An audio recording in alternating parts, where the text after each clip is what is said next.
اکبر علی نے سوال کیا کھیپروں سے کہ یہ میرے مستقبل کے بارے میں بتائیں کہ میرا آنے والا وقت کیسا ہوگا اور کس طرح کی زندگی ہوگی۔ ہاتھ کی لکیروں کے حساب سے آپ کا ہاتھ ماشاءاللہ سے بہت اچھا اور بہت بہتر ہاتھ ہے۔ آنے والا جو وقت ہے اس میں کافی حد تک بہتری کے آثار نمایاں ہیں، لیکن فی الوقت نئے سال کا آغاز ہوگا تب یہ جو 2023 چل رہا ہے یعنی 2024 جو چلے گا اس میں آپ کے حالات میں بہتری کے آثار نمایاں طور پر نظر آ رہے ہیں۔ ناہید نے سوال کیا سائنوال سے کہ یہ بتائیں کہ حالات ایسے ہی رہیں گے یا آگے چل کے حالات میں کچھ بہتری آئے گی، یہ پیسہ ویسا آئے گا یا نہیں؟ دیکھیں جی، ہاتھ کی لکیروں کے حساب سے آپ کا ہاتھ ماشاءاللہ سے اچھا ہاتھ ہے اور اچھی لکیریں موجود ہیں آپ کے ہاتھ میں۔ صرف کوشش کریں کہ سورہ کوثر جو نا اس کو پڑھتی رہیں تاکہ دشمنوں کے شر سے آپ محفوظ رہیں۔ ہما نے سوال کیا چارلی روئی سے کہ میرے ہاتھ میں جو شادی کی لکیر ہے یہ کیسی ہے؟ آپ کے ہاتھ میں جو شادی کی لکیر ہے یہ 2 شاخہ لکیر ہے، لیکن ابھی حالات اس طرف نہیں گئے، اور اگر اسی طرح کا مزاج رہا تو حالات اس طرف جا سکتے ہیں جس میں علیحدگی ہونے کا خدشہ موجود ہے، ٹھیک ہے نا۔ باقی آپ کے ہاتھ میں جو شادی کی لکیر ہے موجودہ وقت میں کوئی خاص لکیر نہیں ہے کہ ہم کہیں جی بہت اچھی لکیر ہے۔ ایسے میاں بیوی کا زندگی میں بہت ہی کم ایسا ہوتا ہے کہ مزاج ملتا ہے، آپ میں اکثر آپس میں لڑتے جھگڑتے رہتے ہیں۔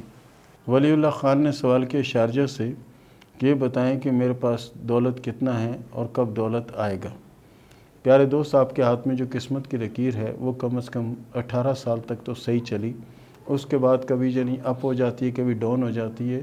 اسی طرح کا سلسلہ آپ کے ساتھ چلتا رہے گا کہ قسمت کی لکیر کبھی بہت ہائی لائٹ ہو جائے گی، کبھی بالکل سلو ہو جائے گی اور کبھی رک جائے گی، کیونکہ آپ کی جو قسمت کی لکیر ہے یہ آپ کی ہمت اور آپ کی قوت کے بل بوتے پہ چل رہی ہے، کسی کی سپورٹ کسی کی مدد آپ کو حاصل نہیں ہے۔ مہر نے سوال کیا چنیوٹ سے کہ میری 2 شادیاں ہو چکی ہیں ناکام، اب تیسری شادی کے چکر میں ہوں، یہ بتائیں کہ تیسری شادی کامیاب رہے گی یا نہیں؟ دیکھیں جی، ہاتھ کی لکیروں کے حساب سے تو اگر 4 اور 5 شادیاں ہوگی تو وہ بھی چلتی ہوئی نظر نہیں آ رہی۔ جب تک آپ اپنی مزاج اپنے سوچ کو نہیں بدلیں گی جب تک یہ سلسلہ یوں کا یوں چلتا رہے گا۔ دوسرا، آپ کوشش کریں کہ خاموشی اختیار کریں۔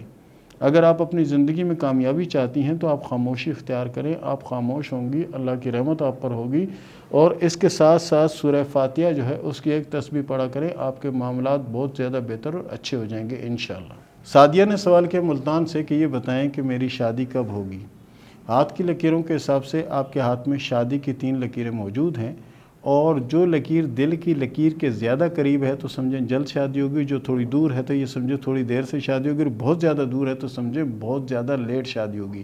آپ کے ہاتھ میں تینوں شادی کی لکیریں جو ہیں وہ دل کی لکیر کے قریب ہیں، یعنی ایک یکے بعد دوسری شادی ہونے کے چانس ہے، لیکن اس میں کوئی ٹوٹ پھوٹ والا چکر نظر نہیں آتا۔ شائستہ علی نے سوال کیا پاڑا چنار سے کہ یہ بتائیں کہ میرے نصیب میں اولادیں کتنی ہیں؟ میں اپنا اور اپنے شوہر کا ہاتھ بھیج رہی ہوں، یہ بتائیں۔ ہاتھ کی لکیروں کے حساب سے آپ کا جو شوہر کا ہاتھ ہے اس میں ایک اولاد کی لکیر موجود ہے، یعنی ایک اولاد ہوگی اور وہ اولاد نرینہ ہوگی، یعنی کہ لڑکا ہوگا۔ اگر آپ اردو نہیں سمجھتی تو میں آپ کو پشتو میں بھی سمجھا دیتا ہوں کہ یوا الک بکی گی قسمت کے دخاوند لاس کے یو اولاد نشان رازی۔ شان عباس نے سوال کیا ہے انڈیا سے کہ میں نے اپنا اور اپنی بیوی کے ہاتھ کی تصویر بھیجی ہے، یہ بتائیں کہ ہمارے حالات بہتر کب ہوں گے اور ہمارے جو موجودہ حالات ہیں یہ کس طرح کے اور آگے آنے والے حالات کیسے ہوں گے؟